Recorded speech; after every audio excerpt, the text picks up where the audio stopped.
सच्ची कहानियाँ सुनाने के सिलसिले को आगे बढ़ाते हुए आज जो कहानी मैं आपके सामने लेकर आया हूँ वो एक बहुत मशहूर नाम की कहानी है और वो नाम है परवीन बाबी।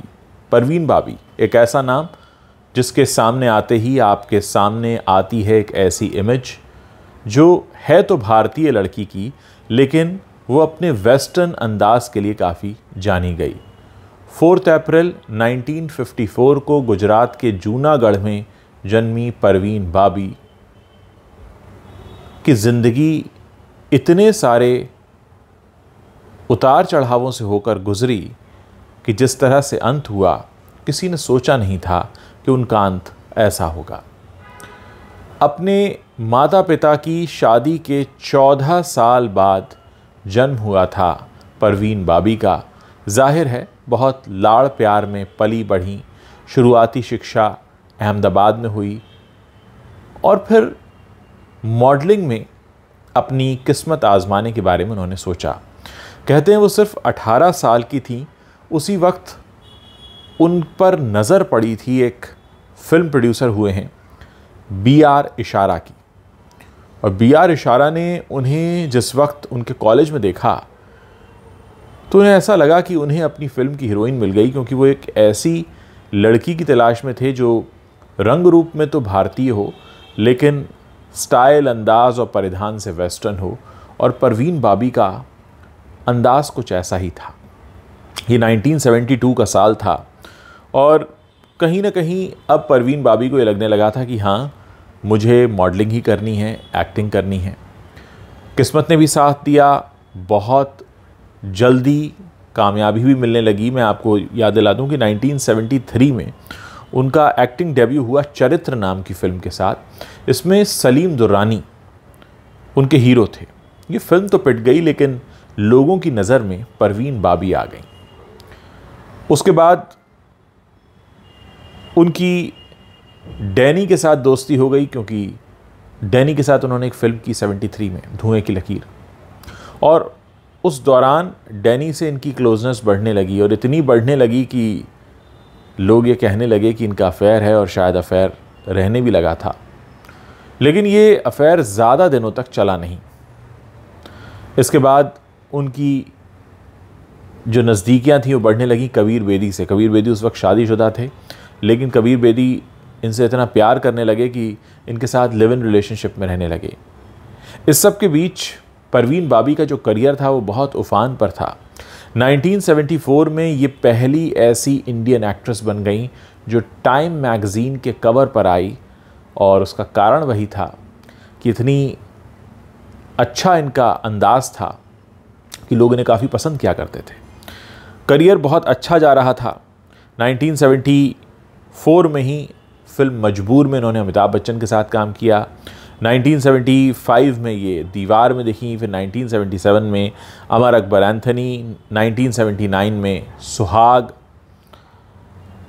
फिर काला पत्थर की इन्होंने 1979 में, द बर्निंग ट्रेन की 1980 में, शान जैसी फिल्म की 1980 में, नमक हलाल की 1982 में।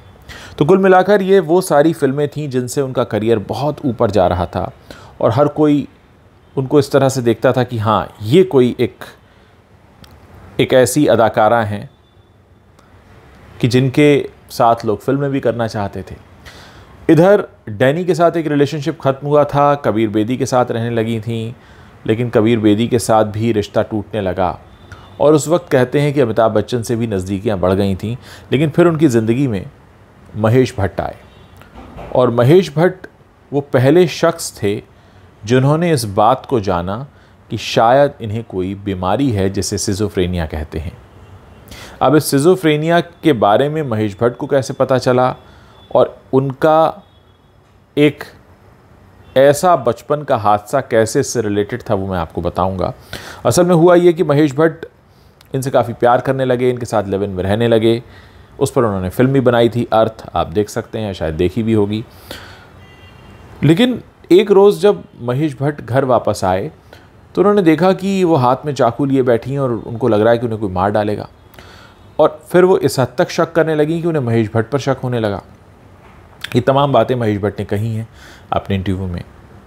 असल में परवीन बाबी के साथ बचपन में एक हादसा हुआ था। जब वो 10-1 साल की थी, शायद 10 साल से भी कम उम्र रही होगी, वो जहाँ रहती थी वहाँ एक दंगा भड़का था और उसकी वजह से स्कूल वालों ने उन्हें एक ट्रक में भरकर बहुत सारे बच्चों को कहीं सुरक्षित स्थान पर भेजा था।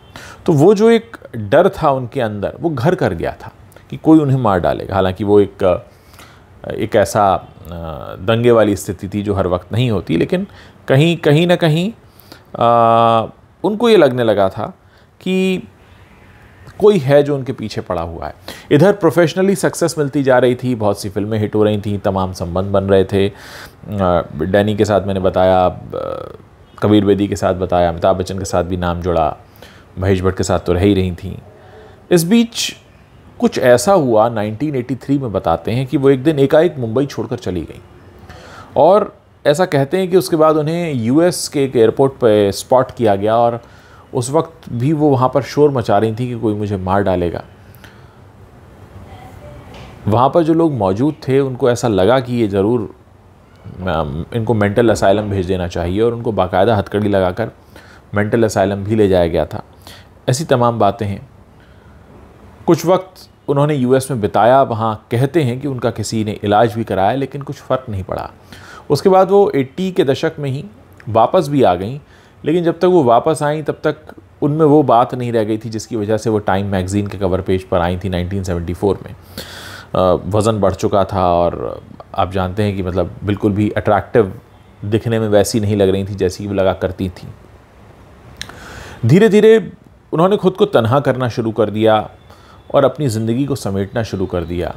ऐसा कहते हैं कि जुहू में एक 4 कमरों का फ्लैट था, वो उसमें रहने लगी और उन्होंने धीरे धीरे निकलना बंद कर दिया अपने घर से। इस बीच उन्हें गैंग्रीन नाम की बीमारी हो गई जिसकी वजह से वो चल नहीं पाती थी और उसकी वजह से उनके किडनी, लिवर, सभी अंगों पर असर पड़ने लगा। ऐसा कहते हैं कि उन्होंने लोगों से बातचीत करना, मिलना जुलना, घर से निकलना, सब कुछ इस हद तक बंद कर दिया था कि 2005 में 22 जनवरी 2005 ये वो दिन था जब लोगों ने देखा कि उनके फ्लैट के बाहर बहुत सारा दूध के पैकेट रखे हैं, न्यूज़पेपर्स रखे हैं और उन्होंने 2-3 दिन से दरवाज़ा नहीं खोला है। तो फिर देखा कि थोड़ी सी बदबू भी आ रही है, तो पुलिस को बुलाकर दरवाज़ा तोड़ा गया और अंदर जब दाखिल हुए हैं तो 2005 जनवरी का वो दिन, 22 जनवरी, उनके घर की हालत देखकर ऐसा लग रहा था कि यहाँ बरसों से कोई नहीं आया है। वो एक बिस्तर पर पड़ी हुई थी, साथ में एक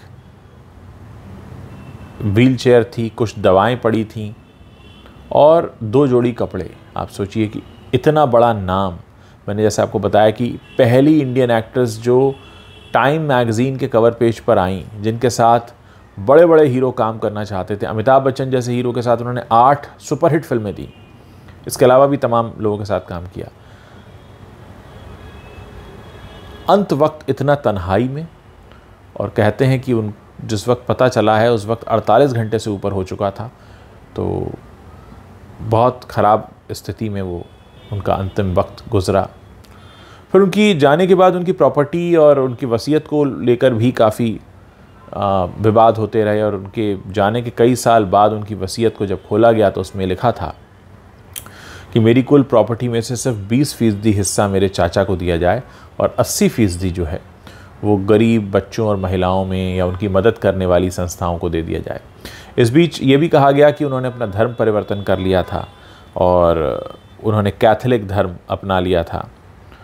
अब देखते हैं कि किस तरह से, आप ये देखिए कि पूरे बॉलीवुड में जो चमक दमक ग्लैमर, हर कोई उनके साथ काम करना चाहता था, मिलना चाहता था, लेकिन जो उनका अंतिम वक्त गुज़रा वो बहुत, जिसको कहते हैं कि बहुत रहस्यमय तरीके से भी वो रहीं, क्योंकि 20 साल कहते हैं वो उस फ्लैट में रहीं और उनके पड़ोसी बताते हैं कि 20 सालों में शायद मुश्किल से 15 बार एक MS मल्होत्रा उनके पड़ोसी हुए हैं, जिन्होंने मीडिया को बताया उन्होंने इन 20 सालों में सिर्फ 15 बार देखा होगा उन्हें, यानी वो घर से बाहर बिल्कुल नहीं निकला करती थी।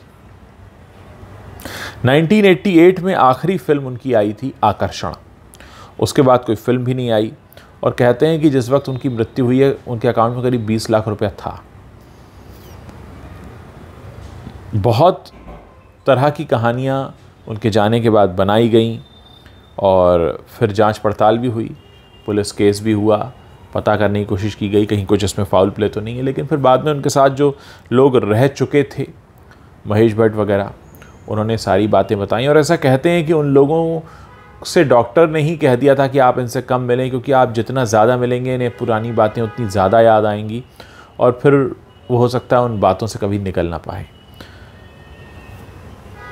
उन्होंने अमिताभ बच्चन के ऊपर एक इल्ज़ाम भी लगाया था जब वो वापस आईं, और ये कहा कि वो उन्हें मारना चाहते हैं, और इसको लेकर तमाम कोर्ट केस चला और बाद में फिर ये बात साबित हो गई कि क्योंकि वो मानसिक रूप से ठीक नहीं हैं और इसलिए इस तरह की बातें कर रही हैं। और ऐसे उनके आसपास के लोगों ने कई सारे उदाहरण बताए। उनकी दवाएं भी चल रही थी सिजोफ्रेनिया की।